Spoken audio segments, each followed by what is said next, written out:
Hello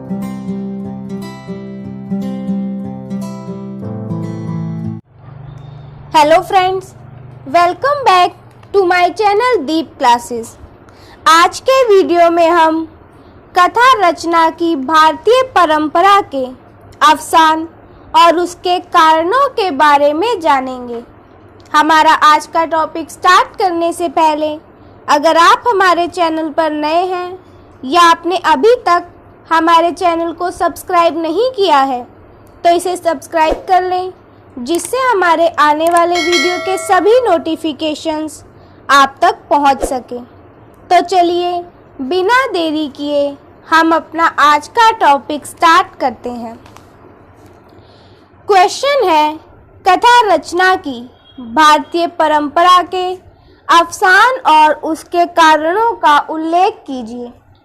इसका उत्तर देखें तो यह कथा रचना के क्षेत्र में साहित्यिक इतिहास की एक त्रासदी है कि रचनाकार बाण भट्ट और दंडी के बाद कथा रचना की भारतीय परंपरा में आगे विकास ही नहीं हो सका। यद्यपि 10वीं सदी में धनपाल के द्वारा तिलक मंजरी के रूप में कादंबरी की समृद्ध परंपरा को पुनः जीवित करने का प्रयास तो किया गया था, परंतु संरचना की दृष्टि से उसे कादंबरी का आगे का विकास नहीं कहा जा सकता। इसका सबसे बड़ा और महत्वपूर्ण कारण यह था कि इस समय तक आते आते संस्कृत भाषा, जो कि देव भाषा मानी जाती थी, वह केवल राज दरबारों और पंडितों की भाषा बनकर रह गई थी।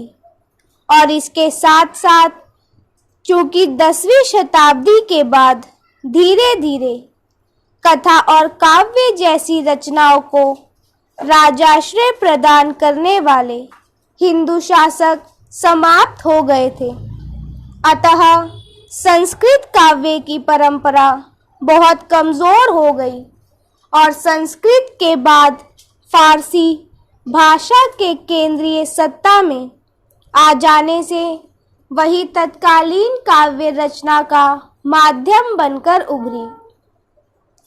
प्रदेश की आम जनता का लगाव अपनी अपनी जनभाषा से होने के कारण जनबोलियां ही काव्य तथा कथा साहित्य की भाषा बनने लगी तथा उन्हें सूफियों और संतों भक्तों का आश्रय मिला, जिसके फलस्वरूप इन भाषाओं में काव्य रचना का अभूतपूर्व विकास हुआ। वस्तुतः इस विकास के मूल में उत्तर भारत की जनता का लोकाश्रय विद्यमान था तथा बाद में उसे भी राजदरबारों का प्रश्रय मिलने लगा। 18वीं शताब्दी तक आते आते ब्रजभाषा और खड़ी बोली में संस्कृत से योग वाशिष्ठ, वेताल पंचविंशति और सिंहासन द्वा त्रिशतिका आदि जैसी संस्कृत गद्य कथा पुस्तकों के रूपांतर हुए और इसके बाद उनका लोक में प्रचार भी बहुत हुआ। लेकिन इसके उपरांत भी कोई मौलिक गद्य कथा पुस्तक ब्रज भाषा या हिंदी की किसी दूसरी घटक भाषा में प्राप्त नहीं हुई।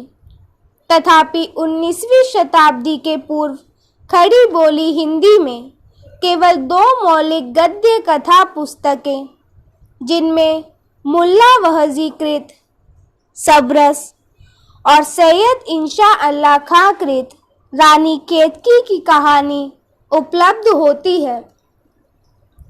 19वीं शताब्दी के उत्तरार्ध में अनेक ऐतिहासिक कारणों से खड़ी बोली के आधार पर ही विकसित हिंदी गद्य का विकास हुआ और इसके साथ ही इसका गद्य कथा रूप में नए अंदाज में प्रकट हुआ और आगे चलकर इसी ने उपन्यास का भी रूप ग्रहण किया, किंतु रचनाकार गुणाढ्य विष्णु शर्मा, सुबंधु, बाण भट्ट, दंडी आदि की भारतीय कथा परंपरा से इसका संबंध नहीं जुड़ता है।